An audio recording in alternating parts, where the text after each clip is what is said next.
Bom, gente, boa tarde. Eu sou a Lídia Duarte, analista de comunicação da Proalto, e hoje nós vamos falar sobre um tema que muitas vezes é invisível aos olhos, né? A depressão, que muitas das vezes acaba acarretando até em males piores, como o suicídio, né? E lembrando, né, que a gente começou a campanha do Setembro Amarelo, né? E esse mês ocorrem várias campanhas de prevenção desse tema, né? E a Proalto não podia deixar de falar sobre esse assunto que também ocorre no meio corporativo. E se você quiser interagir com a gente, mande a sua pergunta, a gente está aguardando aqui. E quem vai falar com a gente sobre esse assunto é a psicanalista Alexandra Albano, que está falando direto de Ouro Preto comigo, não é isso, Alexandra? Boa tarde. Sim, estou aqui em Ouro Preto, um pouquinho mais frio que BH. É, Tá perto. é isso aí, mas tá pertinho. Alexandra, vamos começar falando assim, né? Essa campanha começou ela em 2015 e ela cresceu muito nos últimos tempos, né? É um tema que eu acho que preocupa muito, né? Sim, em 2015 foi um ano interessante, porque o maior número de mortes de jovens de 15 a 24 anos foi por conta de suicídio. Então, matou mais que crime por bala, matou mais que infarto, essa série de doenças. Então, o Centro de Valorização da Vida, junto com o Conselho Federal de Medicina, a Associação Brasileira de Psiquiatria, os três eles se juntaram para começar essa campanha, né, de prevenção do suicídio no Brasil. E a ideia, como o dia 10 de setembro é o Dia Mundial da Prevenção do Suicídio, eles resolveram unir uma cor ao mês de setembro, em função do dia, né, desse dia, que é o Dia Mundial de Prevenção ao Suicídio. Então, começou em 2015. A campanha, ao longo do tempo, né, várias instituições no Brasil começaram a apoiar a causa. Então, desde universidades até escolas, né, estádios de futebol, eles começaram a usar a cor amarela, né, aí ou via iluminação, ou colocar algum detalhe, alguma coisa que chame a atenção para a cor amarela, né? Porque a ideia é essa, né, é que o tema comece a circular, né, no meio social, que as pessoas se interessem pelo tema. Então, foi uma maneira deles chamarem atenção para né, para esse tipo de campanha. E a gente também pode ajudar, eu acho que todos nós podemos contribuir, né, como botar uma roupa amarela, ou colocar um lacinho amarelo. Então, isso já chama a curiosidade e a gente já começa, né, a puxar a discussão desse tema. Isso. Alexandra, e assim, eu tenho aqui uns números aqui que são bastante alarmantes, né, em relação ao suicídio, né, que segundo a Organização Mundial da Saúde ocorre um suicídio a cada 40 segundos, né, e tem um outro dado também aqui que, ó, 800 mil pessoas por ano, né, que morrem do suicídio. Então a gente pode dizer que a depressão, né, ela é um dos fatores assim agravantes, né, para isso, assim. Sim. Na realidade, 90% dos casos de suicídio, você consegue, se você fizer uma regressão na história do sujeito, você vai ter algum tipo de transtorno mental. Então, o fator de risco mais preponderante, né, mais associado ao suicídio, é algum transtorno mental. E a depressão é o primeiro deles, né? Aí depois a gente tem os transtornos de humor, vem os problemas associados às substâncias, né, psicoativas, a esquizofrenia e, por último, são transtornos de personalidade. Mas a depressão realmente é o maior número de casos você consegue associar à depressão. Para você ter uma ideia, 15% das pessoas com depressão não tratada, elas vão dar fim à vida delas pelo suicídio. Então, a depressão é um fator de risco muito grande, sim. Bastante agravante, né? E você também é especialista, né, em saúde da família, né? E o que você observa, Alexandre? Qual que é a idade mais comum, né, que ocorre esses casos, assim? Como você observa isso aí? Tem alguma idade específica ou hoje em dia não tem isso, né? Porque hoje em dia esse mal que está cometendo não é só jovens, a gente tem, né, pessoas idosas. Eu acho que também ainda veio a pandemia, eu acho também que pode ter contribuído também com isso. Então, como é que você vê esse assunto? Assim, ocorre mais em qual idade? Como é que você vê isso aí? Isso é bem complexo, né? Porque que a gente tem o seguinte, conforme a pessoa vai envelhecendo, há um crescimento no número de suicídios. Então, o maior número de suicídios hoje é entre pessoas com mais de 70 anos de idade, consumados. Aí tem uma série de variáveis, por exemplo, as mulheres elas têm a tendência a ficar mais deprimidas. Até por uma questão biológica, de alterações hormonais, que às vezes oscila mais o humor.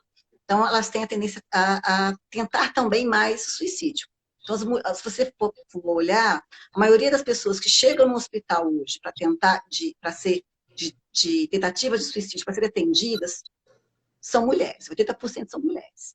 Né? A maioria são mulheres jovens, né, solteiras, mas que são tentativas. Agora, por outro lado, os homens eles tentam muito menos. Mas o número de óbitos de homens chega a ser de 3 a 4 vezes maior que as mulheres.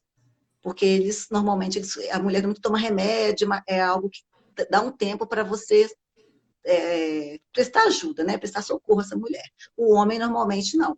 Ou é por arma ou eles pulam de lugar muito alto, ou é algum ferimento à bala. Então, o que a gente tem hoje? A maioria dos suicídios, né, eles ocorrem em homens com mais de 70 anos de idade. Entretanto, o que a gente está vendo hoje? Né? Um aumento de número de jovens que estão cometendo suicídio. E o que é um quadro preocupante, né? Porque a gente está tendo uma população que está envelhecendo mais em relação à qualidade de vida, né? Uhum. E os jovens estão tentando mais. Cerca de 30% das tentativas de homicídio, de suicídio, são entre pessoas de... Então, 52% são de...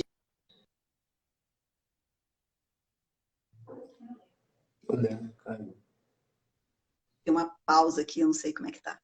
Deu uma travadinha aí. Normal, mas ele está falando que são 50... Quantos por cento? 53% das pessoas que tentam suicídio são de 15 a 44 anos. Então, é uma população... não é jovem, né, e indo para madura, mas não são idosos ainda, né? Uhum. São jovens e adultos. Você acha que a pandemia, né, que essa questão toda também que a gente está vivendo, né, muitas pessoas ficaram em home office, né, essa pressão também, né, o clima, até mesmo no ambiente de trabalho, né, ter que ficar usando máscara o dia inteiro, essa tensão, né, de trabalhar, né, sabendo que tem um vírus circulando, isso tudo também ajuda também, assim, né, a aumentar esses números de casos, depressão, até mesmo suicídio mesmo, né?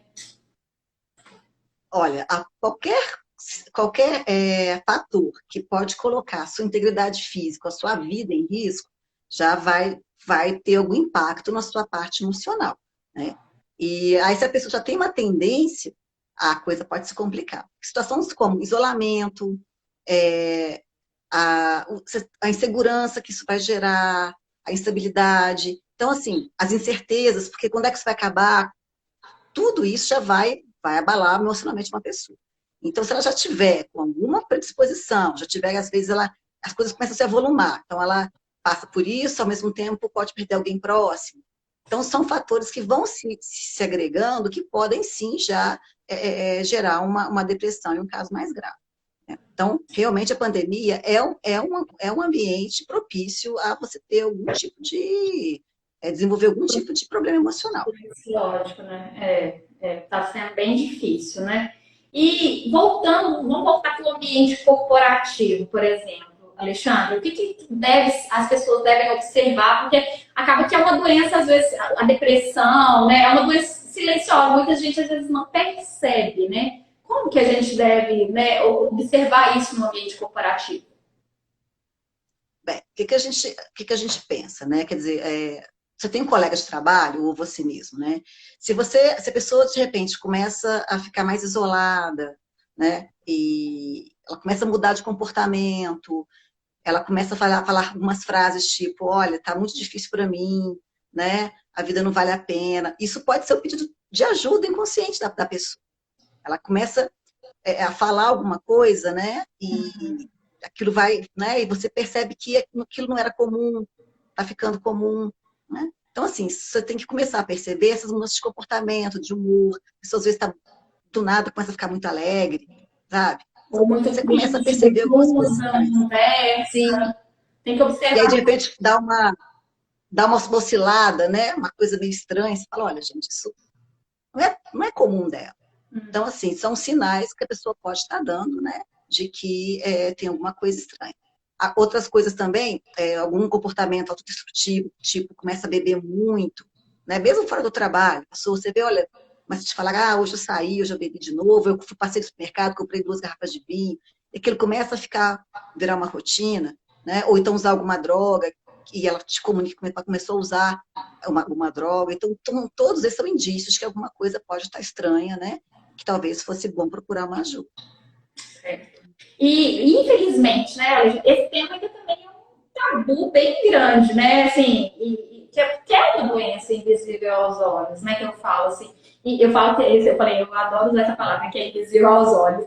Mas, assim, é um tema que ainda é um tabu, né? Você discutir isso, né? Depressão, suicídio, né? Eu acho que nessas campanhas mesmo para prevenir isso. Então, assim, ainda é um tabu falar sobre isso, né? A depressão, as pessoas às vezes elas têm medo de ser julgadas. Qualquer transtorno que você tem mental, as pessoas têm preconceito. Então, realmente, né, há uma dificuldade de se falar de si, de estar passando por um problema, pelo medo de ser vista como uma pessoa fraca. O Muitas suicídio é vezes pior muita gente me ainda, né? associa, porque eu vou procurar um psicólogo, um psiquiatra, porque eu sou. Aí eu acho que associa com doido, né? Também. Eu acho que tem muito isso também. É um Sim, preconceito. sim, exatamente. E a gente está vivendo, a pandemia, ela ainda piorou algumas situações. Porque, além das questões do próprio vírus, tem uma questão econômica. Muitas pessoas estão com medo de perder o emprego, estão com medo de ter o seu salário reduzido. E se você está adoecido, né, a empresa pode te ver como alguém que não é tão produtivo mais, que pode não ser tão que faça a máquina funcionar de forma tão eficiente. Então, essa pessoa tem medo de ser descartada pela própria empresa. Então, ela vai tender a esconder os problemas dela, né? A não ser que a empresa, né, tenha uma política diferenciada. Mas esse medo hoje ele existe em função da própria instabilidade. E a questão do suicídio é uma questão bem mais complexa. Porque o suicídio ele remete a quê? À morte. A morte é um tabu na nossa sociedade. As pessoas não conversam sobre a morte. É muito curioso que às vezes a pessoa, né, ela morre e você não sabe, será que ela quer ser cremada? As pessoas não conversam As sobre pessoas isso. não Quer querem dizer, nem falar, né, sobre como esse é que o meu assunto. corpo, como é que eu quero que o meu corpo seja tratado quando eu morrer? Né? É um direito que você pode ter. Né? E se eu tiver uma doença que eu não consiga mais falar, não consigo, como é que eu quero que conduza o meu tratamento? Né? As pessoas não pensam na morte. Que é uma das coisas. E não pensar na morte é complicado. Se você não pensa na morte, você acha que você vai viver eternamente. Né? E não é isso. Então, se você pensa na morte, você consegue viver melhor, você aproveitar melhor a sua vida.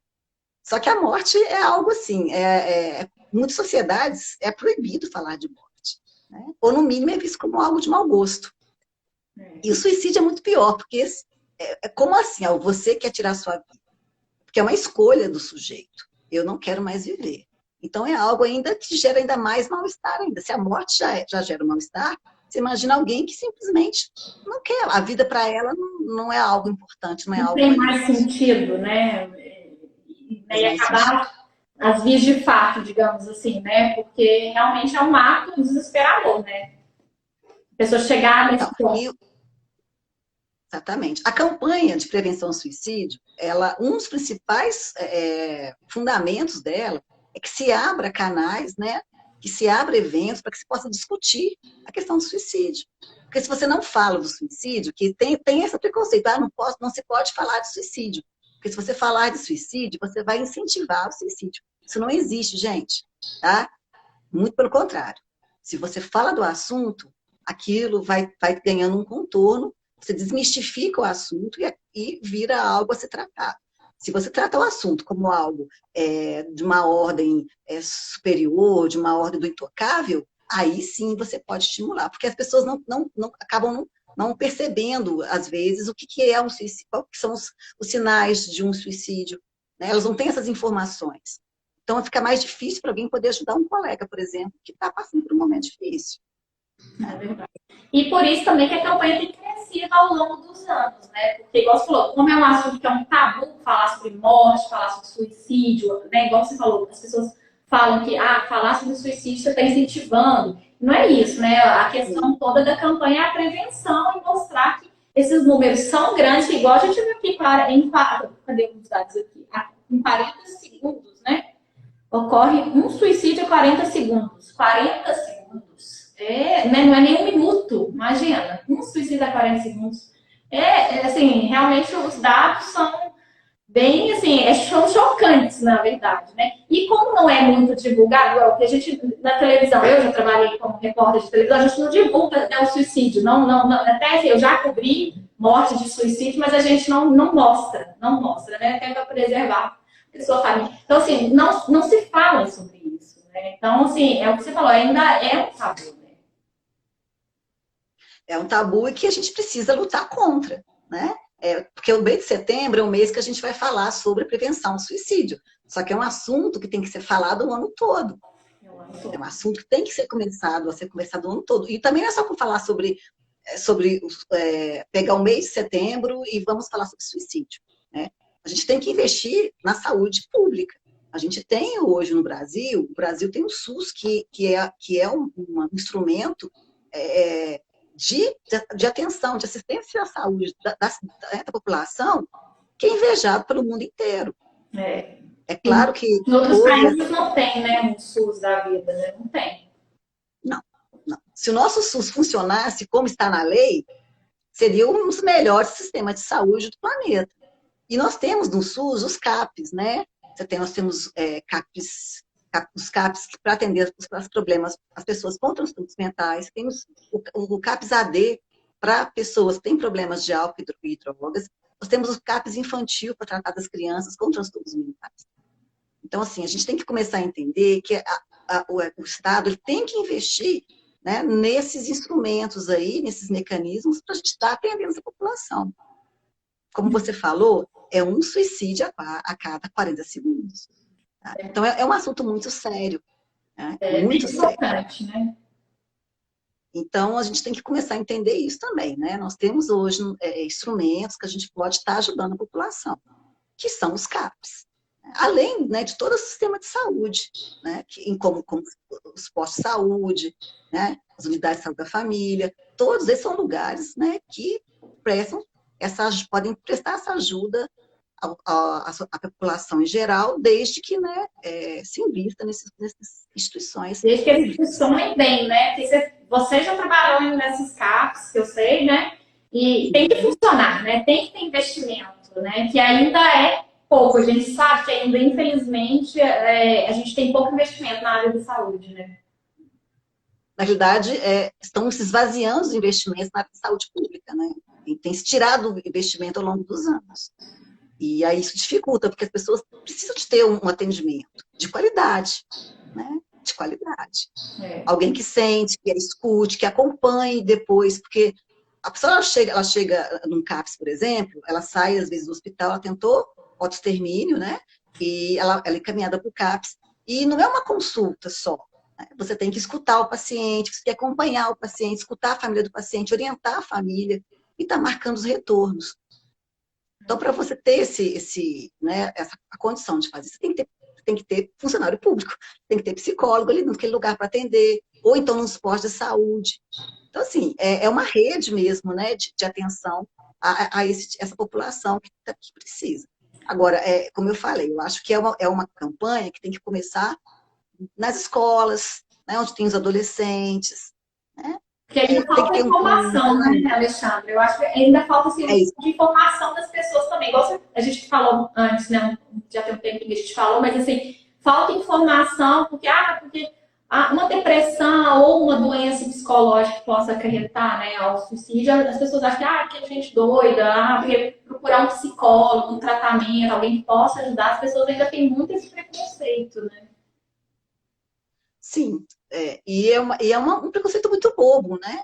Porque saúde mental, né, se você não tem saúde mental, como é que você consegue trabalhar, se relacionar com seus filhos, com seu parceiro? Não tem jeito. Né? Não, e acaba também, saúde né, mental, a pessoa adoecendo junto, né? Uma pessoa doente na família, acaba, né, adoecendo os outros que estão próximos, né? Então, assim, acaba que tem que ser um tratamento, né, digamos assim, conjunto, né? Porque realmente é uma doença, tanto a depressão quanto outros, né, transtornos psicológicos, eu acho que é muito difícil, né? E as pessoas têm que buscar tratamento, porque é só assim, né? Sim, eu costumo falar o seguinte: se você vê que você não consegue ver graça nas coisas, você está tentando e não consegue, você vê que você está ficando com o humor mais triste, menos motivado, não espera a coisa ganhe, né? A coisa ficar muito grave. Procura ajuda, né? Ou de um psicólogo ou de um psiquiatra. O psicólogo, se for algo no início, você começa, às vezes, algumas sessões de análise, a coisa já se organiza ali. Você consegue continuar a sua vida de uma maneira mais leve, vamos dizer assim, né? Às vezes, Lidando melhor. assim, se for no início, a pessoa consegue, às vezes, até sair, né, desse buraco, digamos assim, até mesmo sem a ajuda de um medicamento mais forte, né? Porque em casos extremos também, a pessoa tem que usar, às vezes, algum tipo de medicamento, né? Sim, eu costumo dizer, se a pessoa começa a não conseguir idade, não consegue trabalhar mais, né? As ideias suicidas estão passando por ali o tempo todo. Aí, às vezes, tem que procurar um psiquiatra. Né? Mas se for no início, você percebe que você está ficando desmotivado, está ficando mais triste. Muitas vezes a análise ela é o suficiente para você conseguir resgatar a sua saúde emocional e continuar seu caminho. E Então, eu essas costumo dizer doenças. isso. Pode terminar, Oi? tô te interrompendo, né? Não, não, é porque eu costumo dizer isso. Não deixa a coisa complicar. Para que você vai ficar, esperar você não conseguir sair da cama mais para você procurar ajuda? E a doença psicológica, ela tem gatilhos, né? Às vezes pode ser alguma coisa emocional do seu passado né, que te fez mal. Então, assim, você tem que buscar entender de onde vem, né? Igual você falou, né, essa questão da pandemia também veio como também um gatilho, né? Para Sim. desenvolver alguma doença psicológica, né? Essa questão da reclusão, de ficar só dentro de casa, de não poder ver pessoas. Então, assim, você tem que saber, né, entender e buscar o motivo, né, que está te levando a ficar desse jeito, não é isso? Sim, Lídia. A maioria das pessoas que vão ter um problema mais grave de depressão, né, o suicídio como consequência em algumas vezes, muitas vezes, ela vai ter alguma questão dela infantil. O que a gente entende? A gente entende que o ser humano ele nasce, né, e vai crescendo. Então, ele passa por vários momentos ali de desenvolvimento psíquico, tanto cognitivo quanto psíquico. Né? E se num daqueles momentos ele passar por alguma situação de crise, vamos dizer assim, uma crise que ele não consiga, de um nível de estresse muito grande, e ele não consiga buscar um significado para aquilo, né? Dar um contorno para aquilo de forma adequada, isso vai lá na frente ter alguma consequência. Por exemplo, uma criança que com 3 anos de idade perde a mãe, por exemplo, a mãe dela morre, né? E aí ela fica com o pai não é um pai muito próximo, e não consegue ter uma rede familiar que vai dar atenção, vai dar carinho, vai conseguir suprir aquela demanda de amor pela mãe. Então aquilo pode ser vai ficar ali. Ele vai continuar crescendo, mas se não houve ali algo que o acolheu, aquela demanda, né, que ele fez com que ele solucionasse aquilo de uma outra maneira, que conseguisse substituir, aquilo vai ficar para a criança. Uma criança, por exemplo, de 5, 6 anos, que passa por uma situação de abuso sexual, por exemplo, né? Então, é uma situação ali que pode ser que ela, né, ela pode dar conta, pode não dar conta. Então, isso lá na frente pode vir a gerar. Aí é o que você falou, a questão do gatilho, Do né? gatilho. Aí, exatamente. Aí pode acontecer alguma coisa né, como ela não conseguiu lidar com isso lá na infância, né? Uma mãe agressiva, um pai agressivo, ou ausência ou viu alguém morrer na frente dela de forma violenta, um irmão ou pai. Então, assim, se ela não conseguir lidar com isso, né, quando era mais nova, na vida adulta, uma outra coisa pode remeter a ela esse mesmo nível de estresse, que ela não conseguiu, né, uma resposta para aquilo, no nível simbólico, e que ela pode, nesse momento, cair na depressão. Então, são Então, vários assim, gatilhos e também pode ser, igual você falou, uma coisa nova, igual a pandemia, né? Esse momento de reclusão e tal, esse estresse, né? Pode ser uma coisa então antiga, igual a gente falou, comentou esses casos, como pode ser uma coisa também atual, né? Igual o que a gente está passando atualmente, né? sim, assim, eu sempre, bem, eu como psicanalista, eu entendo que o seu passado, ele é fundamental, né? O gatilho pode ser pandemia, mas se você já lidou com outros problemas antes, na sua infância, e aquilo foi muito tranquilo, você viu que você tem condições de lidar com a diversidade, porque é isso, né? A gente vai crescendo, vai lidando com momentos de aprendizado, você não sabe ler, não sabe escrever, você vai aprendendo, tendo as dificuldades, vai superando, né? Você não sabe andar, você começa a andar. Você cai, mas você tem um suporte ali porque você se sinta seguro. Então, se você tem essa segurança de que você consegue dar conta desses problemas, vai ser mais fácil você passar por uma situação de pandemia, ou de desemprego, ou de perda de alguém, do que uma outra criança que passou na sua infância uma dificuldade, não teve esse apoio, né, e não conseguiu descobrir que ela é capaz. Então, ela perdeu a mãe e, por exemplo, né, e chorou durante muito tempo. E não teve ninguém para conseguir aplacar essa demanda, né, de afeto, de amor. Então, com a pandemia, ela pode se sentir mais vulnerável. Uhum. Agora, o gatilho, como você falou, pode É ser o gatilho. inúmeros. E se for uma dúvida, assim, que surgiu aqui, assim, e se eu tenho um pai com depressão, ou uma avó que teve, isso também a gente pode dizer que pode ser hereditário também, digamos assim? Ou não? Tipo assim, Essa é uma discussão, essa é uma discussão muito complexa, entendeu? Tem várias academias, assim, ou algumas falam que sim, que pode ter uma hereditariedade. Outras falam que não. Na realidade, a gente não sabe como é que é isso, porque se você tem um modelo na sua infância de alguém adoecido, você pode tentar, a criança pode tentar copiar aquele modelo. Então, assim, é muito relativo, né? Agora, eu acho que quem já tem uma predisposição, de alguma maneira, né? Um pai ou uma mãe, é bom você ter um cuidado maior, né? Eu acho que sempre tem que se prevenir, pode de ter alguma chances maneira. E também. Então pode ter chances mesmo que é uma hereditariedade aí, assim, digamos. pode. Assim, como eu te falei, isso não há nenhuma prova científica, olha, batendo martelo, é isso. Uhum. Isso não existe aí. Há discussões sobre o tema, né? Certo. E Como eu te vamos falei, porque concluir às aqui, vezes. ó. Ah, Não, porque às vezes a pessoa ela pode ter um comportamento que servir como modelo para ela, a gente não entende. O ser humano é muito complexo, é né? bem Então, como é complexo. que. É muito complexo, né? E, Então, assim, Alexandre, se ele tem, por exemplo, cresceu num ambiente, né, com pessoas doentes, pode ser que ele também. acabe ficando também porque aquelas pessoas não cuidaram dele. Nem é genético, entende? Ele não teve uma mãe ali, não teve um pai. Então, isso pode também ter um transtorno E o, mental. e o lidar, né, com uma pessoa doente é difícil, né? Assim, a pessoa não quer fazer nada, a pessoa só quer ficar deitada. Então, até mesmo, como eu disse, né, há um tempinho aí atrás, eu falei que acaba adoecendo a família também, né? Porque não tem Uhum. como você lidar o dia inteiro com uma pessoa que não tem ânimo, só quer ficar deitada. Então, eu acho que isso também acaba também, né, influenciando também nas outras pessoas, adoecendo a família também, né? Porque é difícil lidar com o depressivo, né? Sim, por exemplo, no CAPES, a gente tem os grupos de família dos doentes. Ah, que bacana. Porque Esse é um trabalho tem, interessante, né? porque tem que ter, né? É o que você falou, é muito pesado às vezes para a família, para uma mãe, ou para um marido, ou para uma esposa. Então, pelo menos é um espaço onde eles conseguem falar dessa angústia que eles vivem.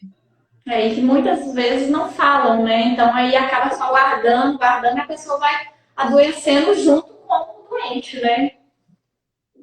Sim, porque às vezes dura anos, né, esse processo. Né? A pessoa fica anos adoecida. E o companheiro, ou o filho, ou a mãe, tem que estar cuidando dessa pessoa o tempo todo, demandando atenção, né, o tempo todo. É a atenção o tempo todo. E porque para uma criança é mais fácil a gente dar atenção, né? Porque a gente sabe que é uma criança. Agora, para um adulto, muitas vezes a própria família, é difícil para a família entender que ele tem um transtorno bipolar, por exemplo, um dia ele chega e gasta, faz um monte de dívida, né? E a mãe, como é que você faz isso, né? É difícil entender que é uma doença, que ele não é por mal que ele fez aquilo. não fica revoltada, às vezes, com o filho, com o marido, com a esposa. Então, assim, tem que ter todo esse apoio à própria família, né? Do portador de algum tipo de transtorno mental.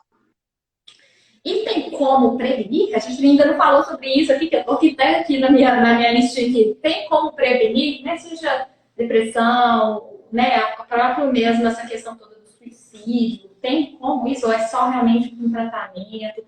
Observando mesmo a pessoa? Como que a gente pode prevenir isso aí?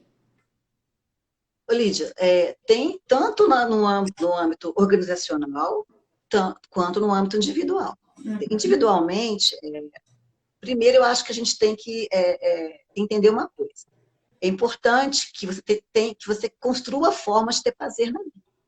Então é muito importante você fazer coisas que você gosta.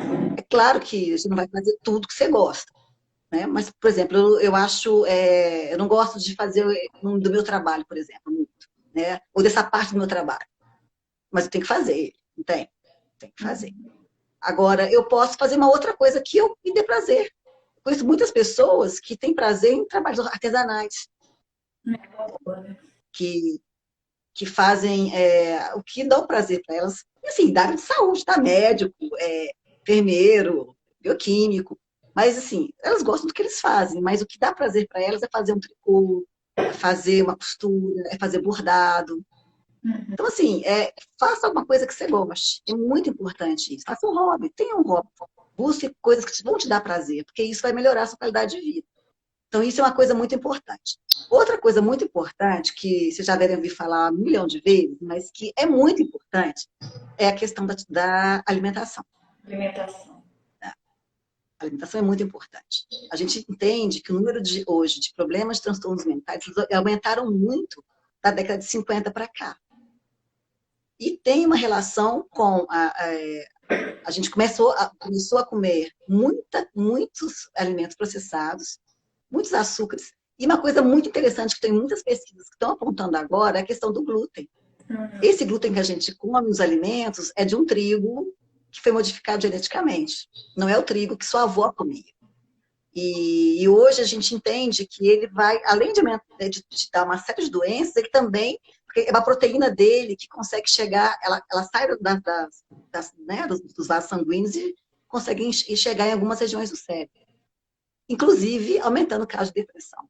Então, se eu estou falando, né, aumentando casos de sintomas psicóticos em quem já tem psicose. Então, assim, a alimentação é uma coisa muito importante. A outra coisa muito importante que a gente tem é a atividade física. Tem uma pesquisa, eu não me lembro dela aqui agora, porque, como eu acabei de falar, o que mais mata jovens de 15 a 24 anos hoje no mundo, suicídio. Né? Fizeram uma pesquisa com jovens adolescentes, reduziu o número de pensamentos suicidas, não é nem de suicídio, tá? Em 23%. Só com atividade física para os adolescentes. Não há medicação psiquiátrica que tenha esse. Tá? Atividade física, então, é importantíssimo, né? Lógico que você falou, alimentação, ter uma boa alimentação e atividade física para poder dar uma esparecida na cabeça, né? Não, é porque a atividade física não é para esparecer, não. A atividade física ela vai produzir uma série de enzimas, de substâncias, de hormônios que vão afetar a mesma região que o antidepressivo. Quando você faz atividade física, você vai produzir hormônios, substâncias que vão afetar o seu cérebro, melhorando o humor dele. Então, a atividade física então, é fundamental, né? É fundamental. Não é uma questão estética, tá, gente? Não estou falando de estética aqui, não. Estou falando de produção de substâncias no seu corpo, tá? Que vão ativar o seu cérebro e te deixar com sensação de bem-estar. Até uma caminhadinha já ajuda, assim, para quem está, né, às vezes, meio depressivo, muito sedentário, ajuda. Sim. Assim, a gente sempre fala o seguinte, né? Eu sempre falo que é sempre bom você fazer, ter aquela caminhada com corrida, porque se você muda o seu batimento cardíaco, altera a sua respiração, os efeitos são melhores. O coração, né? Mostrar que você está vivo, né? Você está provocando mais, né? Que seu corpo produza mais substâncias que vão te fazer. E Alexandre, só para a gente finalizar aqui, assim, E tem alguma dica, alguma coisa que se, né, que às vezes a gente não falou, uma dica mesmo, assim, para quem às vezes, né, tem observado alguém da família, ou mesmo no ambiente corporativo, né, mesmo para poder ajudar. Então, no ambiente corporativo, a gente entende o seguinte, e aí eu entendo que tem que ser uma questão da gestão, né, de quem está na direção das organizacionais, é criar um ambiente saudável. Porque a gente vê muito hoje um clima muito pesado de competitividade. Antes tudo era muito coletivo, agora é tudo individual, porque antes era. Você dividia, né? Um cooperava com o outro, no final do mês juntava tudo e dividia. Agora não, é o que você produz vai para você. Então você hoje, né, o seu colega virou seu inimigo, né? Você tem que competir com ele o tempo todo. Então essas coisas elas vão minando a saúde do sujeito. As carreiras, as profissões, elas vão perdendo o caráter delas, né? Começam a virar, só começa a virar um comércio, né? Onde o trabalhador vira o vendedor, né? Que tem que produzir meta e número. Então, a preocupação, em vez de ser com a qualidade de trabalho, vira com o número, com as suas cotas, com as suas metas, né? Então, isso é muito preocupante hoje, eu acho que temos organizacional, a gente tem né, acho que a gestão tem que começar a pensar nisso, porque isso vai adoecer o seu trabalhor, né? E com relação, o que eu acho que uma grande forma da gente estar ajudando o colega, primeiro é falar do assunto. Eu acho que é importante que as instituições comecem a criar espaços para que as pessoas possam falar, né, daquilo que elas estão satisfeitas, daquilo que elas estão insatisfeitas, sem medo de perseguição, né? Que seja um clima de acolhimento, as pessoas estão sofrendo, porque às vezes seu colega pode estar passando por um momento triste, de uma perda de alguém importante, e ele não se sente à vontade para conversar. Então, esses momentos, eles têm que ser valorizados, de acolher né, o seu funcionário, né? E eu acho que uma das coisas mais importantes hoje, na pandemia, aí é que eu vou explicar, seria você se aglomerar. Aglomerar não de forma física, né? Mas procurar as pessoas que você gosta, estar conversando com as pessoas que você gosta via WhatsApp, via imagem, né? Sempre estar conversando com seus familiares. Eu acho que a interação com as pessoas é muito importante nesse momento. Que seja via vídeo e imagem. É muito comum, eu não sei vocês, mas assim, antes eu ligava para minha mãe, né? Agora eu faço vídeo chamada, Vídeo porque a gente chamada quer ver a também. pessoa. Antes minha mãe nem mexia muito, tipo, no WhatsApp, não sabia nem mexer, né? Agora ela tá sabendo, né, abrir vídeo, e a gente conversa por vídeo também, porque igual você falou, minha mãe tá em Divinópolis, né, não tá aqui comigo, sua mãe também, né, fica em Juiz de Fora, não é isso? De Juiz de Fora. Então, assim, aí acaba que a gente tem a gente vê elas um pouquinho mais, acaba criando essa proximidade, né, também. E elas acabam vendo a gente, acho que elas ficam até mais tranquilas também, né? Então é isso, é conversar. Converse com as pessoas que são importantes para vocês, procurem os amigos, os familiares. Isso ajuda muito em momentos como de isolamento, né, de instabilidade, de insegurança. Até porque agora a E gente outra vai... coisa, Ah, se você achar que não está bem, procura ajuda. Né? Os psicólogos estão todos atendendo, tá? Via online, ou alguns já estão voltando ao trabalho presencial. Não fica sofrendo, né? Sem precisar de estar sofrendo. Eu acho que a gente tem coisas que a gente vai sofrer, né? Quando perde alguém importante, mas tem sofrimentos que são desnecessários, gente. A gente tem que aproveitar a vida, né? exatamente. E a gente E vai... outra coisa, tem um número de telefone que é 188, eu acho que vocês já sabem, para quem tem, né, se em algum momento você está pensando em alguma ideia suicida, alguma ideia de morte, ou a vida está muito difícil, liga para 188, que é 188 mesmo, né, conferir que é 188, que é o Centro de Valorização da Vida, tá? Vai ter alguém para conversar com você. No momento de crise, a pessoa pode ligar e vai ter uma pessoa para atender para Exatamente. conversar. Exatamente. E ela pode ter encaminhar, dependendo da pessoa, né? E depois procura ou um psicólogo particular, ou procura o seu CAPS. Tem CAPS aqui nas cidades, né? Em BH tem vários CAPS. Para que tenha esse serviço disponível para psicólogo, para poder, né, Exatamente. conversar e ter uma orientação, né? Uhum. E Ele, assim, encaminhar. acompanhamento, né? Muitas vezes. E com essa questão toda, a gente ainda falou da pandemia, né? A gente vai ter que aprender a conviver com essa situação aí por muitos anos, né? E realmente, como você falou, cuidar da saúde, principalmente da saúde mental, né? Para os próximos tempos aí, né? E que a gente vai conviver com essa doença aí pro resto da vida, né? Como eu andei vendo algumas coisas, ela vai vir para ficar, né? As vacinas, a gente não sabe ainda se as vacinas vão ser eficazes, né? Eu tomo uma vez, não preciso tomar mais. Então, não se sabe sobre esse assunto. Então, pode ser que a gente aí, igual outras, né? Que a gente toma vacina todo ano e tem que estar sempre se cuidando. Se cuidando, né? Bom, Alexandre, acho que a gente tirou todas as dúvidas, né? Acho que a gente falou sobre tudo, um pouquinho assim de cada assunto. Eu acho que foi uma live muito importante, que a gente destacou as coisas principais, a gente deu, né, falou sobre prevenção, dicas, né? E eu queria agradecer, né, você estar com a gente aí nesse momento, falou, né, tirou seu tempinho aí para falar com a gente sobre essa campanha, né, do Setembro Amarelo, para a gente falar mesmo sobre prevenção, né? Queria te agradecer mais uma vez. Tá? Eu que agradeço você essa oportunidade e eu acho que a grande questão, a grande prevenção é falar sobre o assunto, né? Eu vou dar uma afirmada aqui, Porque mas é por isso, a gente favor, tem que estar né? falando sobre isso. Sim, tem que estar falando sobre o assunto, né? E até para a gente passar as informações, para as pessoas entenderem o que está acontecendo, qual que é o processo, para poder ajudar. Se você não tem informação, como é que você vai ajudar o colega? Verdade. Tá? É isso aí, tem que estar sempre informado e falar mesmo sobre esse assunto, não deixar de ser um tabu, né? Exatamente. Alexandre, muito obrigada, então. A nossa live está se encerrando. Eu espero que a gente tenha contribuído aí um pouquinho, né, sobre esse assunto, falando sobre Setembro Amarelo, que vai aí, né, a gente está só no início, mas que vai o mês inteiro aí chamando a atenção para a prevenção, né, ao suicídio. Né? É isso aí, gente. Tá. Obrigada aí pela atenção. Eu agradeço a todos, viu? Muito obrigada. Tchau, tchau. Tchau, gente. Boa tarde. Foi 45 minutos, foi bastante tempo, né?